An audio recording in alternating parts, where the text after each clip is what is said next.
Hi,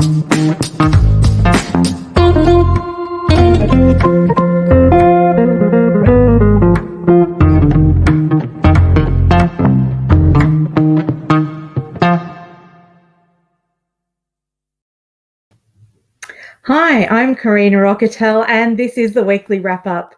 Here in Victoria, our lives revolve around the rules of our state government, when we can leave our home, how long we can go out for and why. While the government gives us daily statistics on the numbers of those who've contracted coronavirus, either there's no data being kept or the government is not revealing the hidden toll on our society. Anecdotally, we know that while more funding has been put into mental health services, new patients can't get an appointment with the psychologist until next year. It's roughly estimated that a quarter of people are now in insecure housing or at risk of losing an investment property, being unable to sufficiently pay their rent or mortgages. Courts are under pressure and services under-resourced to deal with the influx of family violence cases. And people talk about their friend's child who has committed suicide at this time. And we know that this is happening far more frequently than before, but there's no daily update on those figures. Others speak of their sorrow at having an elderly parent die alone. Grandparents talk about missing their grandchildren, and those living alone not in an intimate relationship speak about missing a hug from a friend or any kind of physical human contact.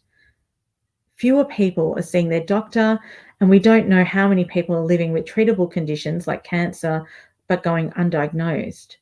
There are estimates on the people who have lost jobs in Victoria ranging from 250,000 to 400,000 people, but there are no clear numbers on this and the flow-on impact on health and well-being. There's confusion about why the Premier and public servants have all received pay rises during this time while the public sector is decimated. Sorry, the private sector rather than the public sector is decimated. Where are the daily updates on these hidden tolls? From the lockdown state of Victoria, here are the top 5 lowlights from this week. Number 1, we suspected, but we didn't want to believe that the Andrews government had no plan for recovery. But this week revealed that beyond locking us up, he won't have a plan for the state until Sunday. This is cold comfort to Victorians who have been doing it tough, lost livelihoods and more, to discover the government so far has had no plan. By contrast, the opposition has had a comprehensive recovery plan since the 15th of May. Number 2, the government secured 3 crossbench votes to extend the state of emergency in Victoria for another 6 months. This allows bureaucrats with no accountability to the people to keep us in lockdown for a further 6 months without opportunity for the Parliament, those who are elected by the people, to intervene. This amendment was lost by 1 vote in the upper house.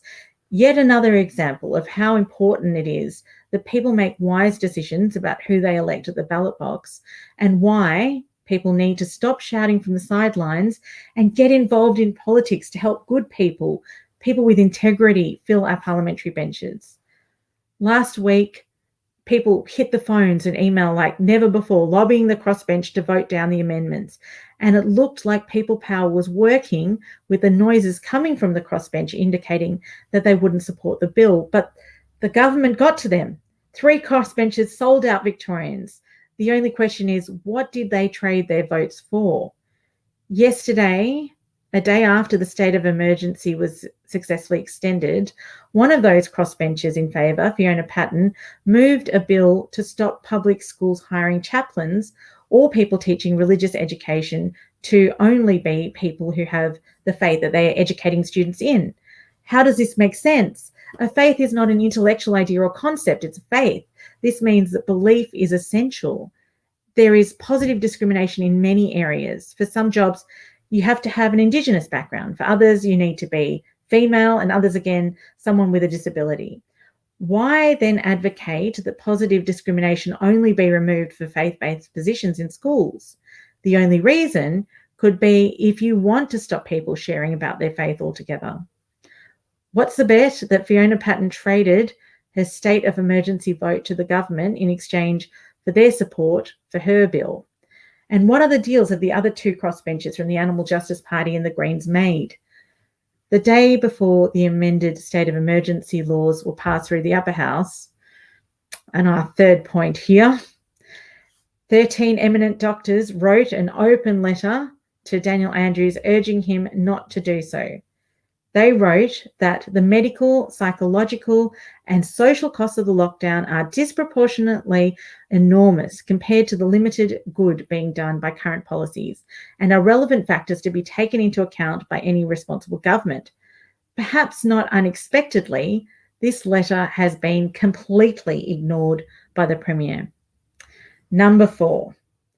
A pregnant 28-year-old mother of 2 in the regional town of Ballarat, Zoe Buller, was arrested because she posted a Facebook event for people to rally against the restrictions in Ballarat East. But for her live streaming her arrest, the world would have been none the wiser. But her video has gone viral. It has shone a light on the heavy-handedness of the government rather than contacting her and asking her to take the post down, which she told the police she would be happy to do, arresting her in front of her children and seizing her phone and other devices. There is a constant feeling of anxiety here in Victoria. People do feel anxious about what might happen if they are stopped and questioned by police when they are out of their homes, and these kinds of actions confirm people's fears. Yeah, Number you can 5. show me your search warrant before you go through my house. You're the occupier or Yeah, I own this house. There it is. No, that's search warrant. Search warrant for what? Now, what I will explain to you is if you want to listen, you got your phone going. Yeah, I do. Yeah. Right. Now, you're under arrest in relation to incitement. Incitement. What's that? Now, you're not obliged to say or do anything, but anything you say or do may be given evidence. Excuse me, incitement for what? What on earth? Excuse me, what on earth? Just put your phone down. Can you like relation record to- this? I'm in my pajamas. What's I had this? an ultrasound in an hour. because Yeah, I'm she's pregnant. pregnant, so Well, take it easy. what's this about? But I have an ultrasound Just let me in finish. an hour. Let me finish and I'll explain. It's in relation to a Facebook post, in relation to a lockdown protest you put on for Saturday. Number 5. On a positive note, there are those who are continuing to fight back, with the Andrews government now facing a multi-billion-dollar class action lawsuit from business owners impacted by the lockdown. Interestingly, it is a Sydney, not a Victorian law firm assisting in this matter. And can you blame Victorian firms for fearing to take on the state government at this time? That's another week wrapped up. Hopefully next week we'll bring more positive news as we wait for Daniel Andrews' plan here on Sunday in Victoria. Please remember to like this post here, to leave a comment, to donate and support the Good Source. Make sure that you have, if you haven't yet, subscribed to goodsource.news, and remember to tune in to George Christensen's Conservative One on Saturday. We'll see you next week.